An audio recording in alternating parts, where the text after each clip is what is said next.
difficult than it used to be, that was for sure. But why? Because he believed he knew himself, he supposed. Because he believed he knew Jess.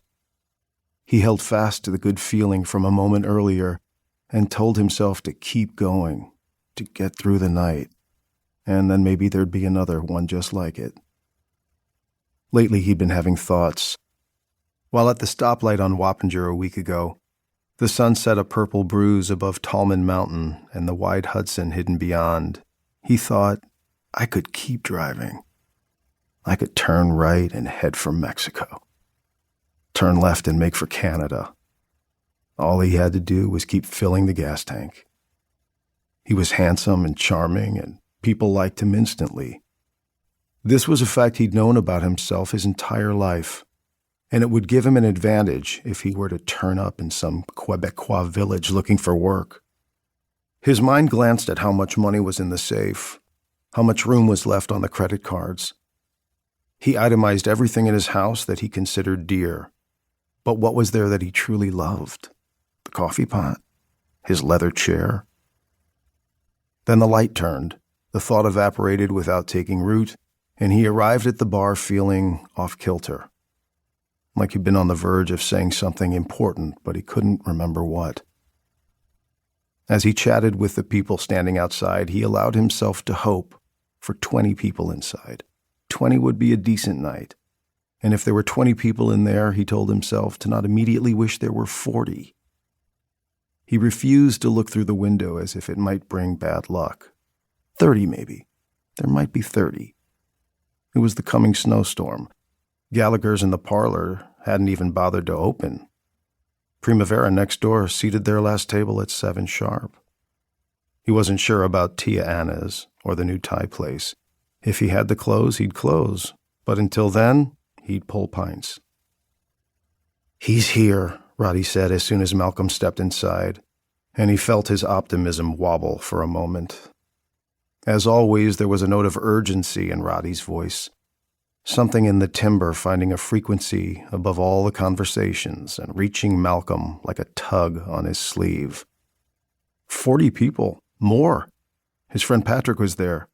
Siobhan, too, and God love her, she was bouncing a hip to the beat of whatever was coming out of the jukebox. His friends had been calling and dropping by his house a lot more often since Jess left. And even if their cheeriness was a performance, he appreciated it so much that one recent Saturday, when he woke up to Patrick and their friend Toby banging around his kitchen looking for coffee filters, he sat up in bed and felt pressure in his throat like he might cry. He and Patrick had been gently making fun of Toby for almost 40 years, but there he was, sniffing the creamer he found in Malcolm's fridge and searching for an expiration date.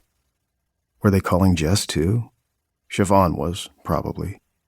Maybe some of the others. But no one raised the subject. No one wanted to talk about anything explicitly. If there were sides to be taken, they let him know in small ways which one they were on. "Malcolm," Roddy called over. "Hey." Malcolm nodded at Patrick and Siobhan and held up a finger to let them know he'd be just a minute. Roddy had been getting on Malcolm's nerves from almost the first minute he started working at the Half Moon. But he seemed honest.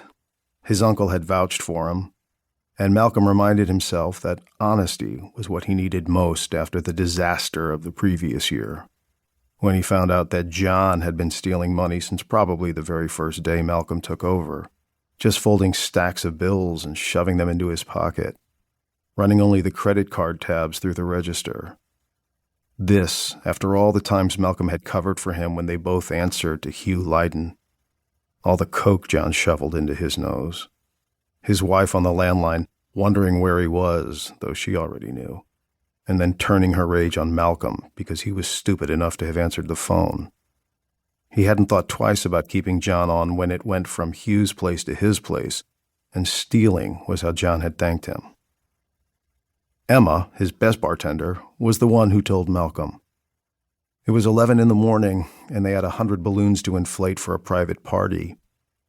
She took him by the arm and pulled him into the women's bathroom.